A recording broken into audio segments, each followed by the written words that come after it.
So good morning everyone, দেখতেই পাচ্ছ সকাল সকাল তোমার আমি মাটির জিনিস তৈরি, এটা পোড়া মাটির জিনিস। তো এটা এসেছিলো আমাদের বাড়ির দুয়ার দিয়ে পেরিয়ে যাচ্ছিলো, তো আমরা ডেকে পড়ে তোমাদের সঙ্গে কি কি নিলাম সেটা অবশ্যই তো শেয়ার করবই ব্লগের মাধ্যমে। আর দেখো অনেক জিনিস, ছোট ছোট ফুলের মানে ফ্লাওয়ার বাস রয়েছে, দুর্গা ঠাকুর রয়েছে, ওমের মধ্যে গণেশ ঠাকুর ছিল। তারপরে ওই যে দেখছো বুদ্ধাটা, ওটা আমার খুব পছন্দ হয়েছে, এটা আমার মা নিয়েছে। বন্ধুরা দেখো, এই মহাদেবটা আমার মা নিয়েছে, তোমাদের সঙ্গে আমি শেয়ার করলাম। এই যে দাদা আমাদেরকে বিক্রি করতে এসেছিল, তো এই মহাদেবটা নিয়েছে। কি সুন্দর লাগছে না?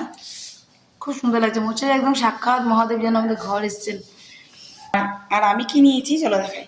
আর এদিকে আমি একদিকে তোমার সকালে টিফিনের জন্য একটু তরকারি, বেগুন ভাজা এগুলো বসিয়ে দিয়েছি। তো মা একটু গেল বাইরে, মা একা যায়নি, বাবা গেছে। মাকে তো এখন একা একা ছাড়া যাচ্ছে না কোথাও।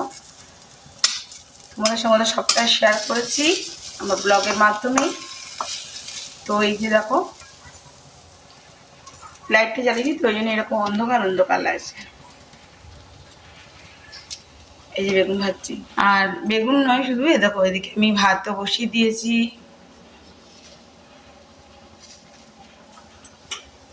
আজকে দেখো এই মাছগুলো নেওয়া হয়েছে।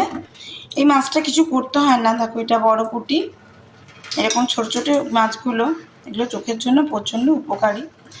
তো যাই হোক, এগুলোকে এখন ধোবো, এখন ধোবো না, আমি আজকে পুজো করে আছি, তারপরে ধোবো, তারপরে বানাবো তোমার এটা আমি ভাজা, শাঁকা করবো, শাঁকা। কারা কারা বোঝো শাঁকাটা? এই যে বড় পুঁটিগুলো আছে, বড় পুঁটিগুলো তেঁতুল ভিজিয়ে দিয়েছি, বড় পুঁটিটা হবে টক। তো চলো, যখন করবো তোমাদের সঙ্গে শেয়ার করবো তো অবশ্যই, তো চলো সঙ্গে থাকো। তো বন্ধুরা দেখো, এখানে মাছগুলো মানে ছোট মাছগুলোকে খুব ভালো করে আমার এখানে ভাজা হয়ে গেছে, একদম গোটা গোটা, দেখতে পাচ্ছ? একটা মাছও কিন্তু ভাঙিনি। তার মধ্যে দিয়ে দিচ্ছি পেঁয়াজ কুচি, এই যে কাঁচা লঙ্কা কুচি, একটু লেবুর রস হলে জমে যেত, বাট লেবু তো ঘরে নেই। এখানে এখন বেটির জন্য বসিয়ে দিয়েছি তোমার মুসুরির ডাল। ও মুসুরির ডাল খায়, আমার বাবা আবার মুসুরির ডালটা খায় না। আর এখানে যেটা হচ্ছে সেটা হলো তোমার মাছের টক। এই দেখো এইরকম মাছগুলোর টক হচ্ছে এখানে, যে একদম ঝটপট ঝটপট ফুটছে। এখানে পাঁচফোড়ন ভাজা গুঁড়িয়ে মা দিয়ে দিয়েছে, সমস্ত কিছু রেডি। এটা জাস্ট একটু মানে একটু চাপ হবে আর কি, এটা অনেকটা লিকুইডি ফর্মে আছে। আচ্ছা, তো এখানে দেখো আজকে করেছি পেঁয়াজ কুলির ঝাল দিয়া। আমার খুব ভালো লাগে সর্ষে, আমার খুব ভালো লাগে। আমি জানি অম্বলের একটা বিশেষ কারণ। এখানে আলু সিদ্ধরে সকালে রেখে দিয়েছি। আর এখানে আজকে মাকে বলেছি একটু চচ্চড়ি খাবো, আবার একটু চচ্চড়ি করেছি। এখানে একটুখানি মুগের ডাল, বাবার এটাতেই হয়ে যাবে। আর মাছের টক হচ্ছে, বেটির জন্য ডাল হবে, আর হবে ওর ডিমের পোচ। ও খাবে না মাছ, ও মাছ খেতে বেশ পছন্দ করে না। আর ওকে একটু ভাজাভুজি করে দেবো, একটু গোল গোল করে আলু ভাজা এগুলো করে দেবো। তো চলো, তারপরে তোমাদের সঙ্গে ব্লগটা কন্টিনিউ করতে থাকবো, অবশ্যই সেটা সঙ্গে।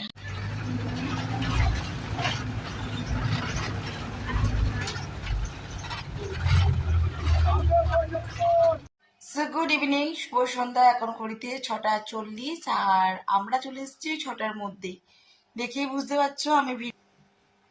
তো তার জন্য আর কি মিঠি এসে রেডি রেডি হয়ে, মিঠি চলে গেছে পড়া স্যারের কাছে, আর আমি বসে আছি মনের দুঃখে।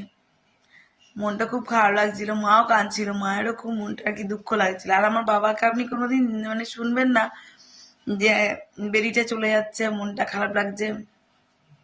আমার বাবা খুব কঠিন মনের মানুষ, মনে মনে দুঃখ হলেও সেটা প্রকাশ করে না। আমরা চলে আসলে, হ্যাঁ, অনেক দিন যাওয়া হয় না আমার পক্ষে, খুব কমই, তবে আমি যাই আসি, রেগুলারটাই যাই, আপনারা তো দেখেছেন। তবে এবারে মায়ের অপারেশনটা ছিল বলেই আমি এতদিন রইলাম, কারণ মাকে দেখাটা খুব দরকার ছিল, এই জন্য। তো ঠিক আছে, চলুন ব্লগটা কন্টিনিউ করবো, সঙ্গে থাকবেন। সো আমার মতো সিচুয়েশন সব মেয়েরই আছে, আমি জানি সবার কার একই অবস্থা, নতুন করে কিছু নয়। কিন্তু আমাদেরকে মানে মেয়েদেরকে তো আসতেই হয়, ছেড়ে যায় না নিজের মা বাবাকে ছেড়ে। আর আমি কি নিয়েছি সেটা আপনার সঙ্গে অবশ্যই শেয়ার করবো, সঙ্গে থাকবেন। মা দেখালাম আপনাকে, মা একটা মহাদেব নিয়েছে আর মা আমাকেই কিনে দিয়েছে।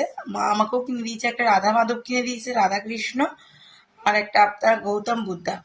বুদ্ধাটা না এরকম হাতের মধ্যে এরকম বুদ্ধাটা আছে, বুঝলেন? আমার পছন্দ হয়েছিল, মা আমার পছন্দ হয়েছে, ওইটা আমি দুটোকে কিনে দিয়েছে। আর মা ওই যে মহাদেবটা নিয়েছে বললাম, ওইগুলো খুলিনি এখনো প্যাকগুলো।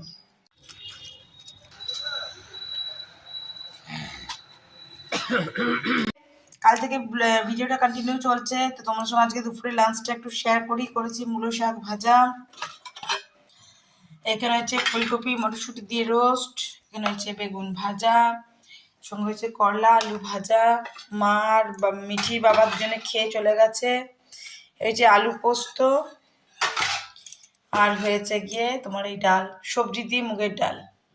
বন্ধুরা, ঠাকুর ঘর পরিষ্কার করে কি নোংরা করে রেখে দিয়েছিল, মহাদেবকে জলে চুবিয়ে রেখে দিয়েছিল। আমি ঠাকুরকে পুজো টুজো করে বৃহস্পতিবারের, এখন তো অনেকখানি সময় হয়েছে, বাট আমি ঠাকুরকে অনেকক্ষণ পুজো টুজো করে দিচ্ছি। ওই যে শ্যাম বাবা রয়েছে দেখছো, আরতি পুজো সমস্ত কিছু কমপ্লিট করে নিয়েছি, সিংহাসন পরিষ্কার করলাম। তো চলো, বিরাট ঠান্ডা লাগছে আর তেমনি জোর হাওয়া চলছে। চলো তোমাদেরকে দেখায়, দেখো আমি এখানে এই দুধের ক্যারেটগুলোর মধ্যে ধনে পাতা লাগিয়েছিলাম, কিছু বীজ ছড়িয়ে গেছিলাম। রেগুলার আমি জল দিই, তারপরও আমি তো কদিন ছিলাম না, যেহেতু মায়ের কাছে গেছিলাম, মিঠির বাবাকে দায়িত্বটা দিয়ে গেছিলাম। দেখো চারাগুলো একটু একটু বড় হয়ে গেছে আমার ধনে পাতাগুলো, ভালো লাগছে না বলো? আর এটাতেও কিছু লাগাবো গাছ টাছ। আর এখানে না কৃষ্ণ তুলসীর বীজ আমি শুকাতে দিয়েছি এইভাবে, এটা ছড়াবো চারিদিকে। আর প্রচণ্ড জোর হাওয়া চলছে চারিদিকে, প্রচণ্ড জোর। সো এখন বাজে যাচ্ছে ঘড়িতে 3টে, আর আমাকে লাগছে বেশ ঠান্ডা। আমি রোদটা দিয়ে বসছিলাম অনেকক্ষণ, রোদটা চলে গেছে।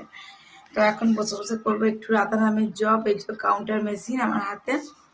তো চলো আজকের মতন ব্লগটা এখানে শেষ করছি। কালকে থেকে যে ব্লগটা কন্টিনিউ চলছিল, সেই ব্লগটা, সকালে খুব ভালো থেকো, সুস্থ থেকো। আবার একটি নতুন ভিডিও দিয়ে নতুন ব্লগে তোমাদের সঙ্গে আমার খুব তাড়াতাড়ি দেখা হচ্ছে। ততক্ষণের জন্য বিদায়, তারা, গুড আফটারনুন।